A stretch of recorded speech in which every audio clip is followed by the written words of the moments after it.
unondipengesa dia iwe Nigga king of them Raslas lokisi Mukoma painza Chamachalige fide Kananda kantarira Chino papariza nakafarira Tindo Bacha nakamarira Fita, Batista, Kadamujista unondipengesa dia iwe Chanino dagura pana chimwerudama Uchandipengesa dia iwe Fikiria kuti chifambo nochitarisa unondipengesa dia iwe Chanino dagura pana chimwerudama Uchandipengesa dia iwe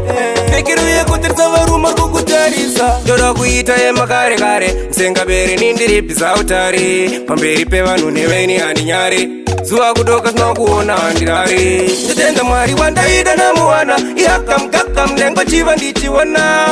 Nyangwe haka paru kando sona Ni madam seska munoto chiva ukaona unondipengesa dia iwe Chanino dagura pana chimwerudama Uchandipengesa dia iwe Fikiria kuti chifambo nochitarisa unondipengesa dia iwe Chanino dagura pana chimwerudama Uchandipengesa dia iwe Fikiria kuti savaruma kukutarisa Auna wabosu masawira Nyangwe vakauya netunye twavosanchikira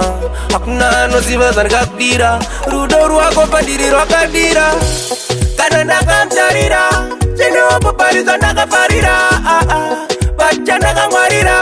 Kumfarira nyangwatan kumbira unondipengesa dia iwe Chanino dagura pana chimwerudama Uchandipengesa dia iwe Fikiria kuti chifambo nochitarisa unondipengesa dia iwe Chanino dagura pana chimwerudama Uchandipengesa dia iwe Fikiria kuti savaruma kukutarisa Ndoda kuita yemakare kare Msengabere nindiripisa utari Pamberi pevanu neweni handinyari Zuwa kutoka sina kuona handirari Ndetenza mwari wandaida na muwana Ihakam kakam nengo chiva ndichiwana Nyangwe haka paru kando sona Ni madam seska munoto chiva ukaona unondipengesa dia iwe Chanino dagura pana chimwerudama Uchandipengesa dia iwe Fikiria kuti chifambo nochitarisa unondipengesa dia iwe Chanino dagura pana chimwerudama Uchandipengesa dia iwe Fikiria kuti savaruma kukutarisa Auna wabosu masawira Nyangwe vakauya netunye twavosanchikira